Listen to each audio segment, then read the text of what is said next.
একটি নতুন শান্তি পরিকল্পনা কি সত্যিই ইউক্রেন রাশিয়া যুদ্ধকে শেষ করতে পারবে? আর যদি না পারে, তবে রাশিয়ার সেনারা কোথায় থামবে? এই প্রশ্নের উত্তর খুঁজতে আমরা ঘেঁষে চলেছি কিয়েভের এবং মস্কোর রাজনীতির অন্তরালে।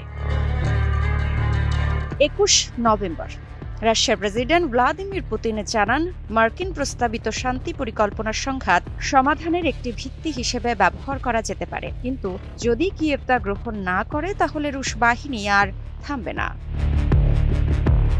ইউক্রেনের 19% অঞ্চল ইতোমধ্যে রাশিয়ার নিয়ন্ত্রণে এসেছে। মস্কো চায় পুরো ডনবাসের নিয়ন্ত্রণ, যেখানে আছে দনেস্ক, লুহানস্ক, খেরসন এবং জাপোরিজিয়া, কিন্তু প্রেসিডেন্ট ভলোদিমির জেলেনস্কি তা মানতে নারাজ।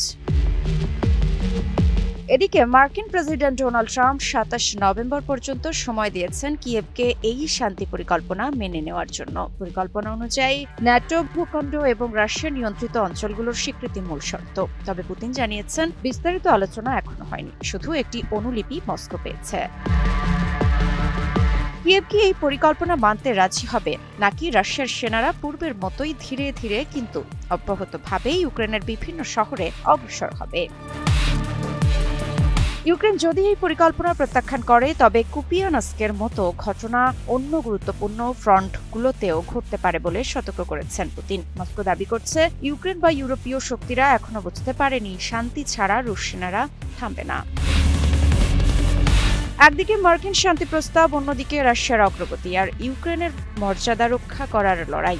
এই যুদ্ধ কবে এবং কিভাবে শেষ হবে তা এখনো অনিশ্চিত, কিন্তু একথা নিশ্চিত, এই যুদ্ধের পরিণতি শুধু সীমান্তের হিসেব নয়, পুরো ইউরোপের নিরাপত্তা এবং স্থিতিশীলতাকে প্রভাবিত করবে।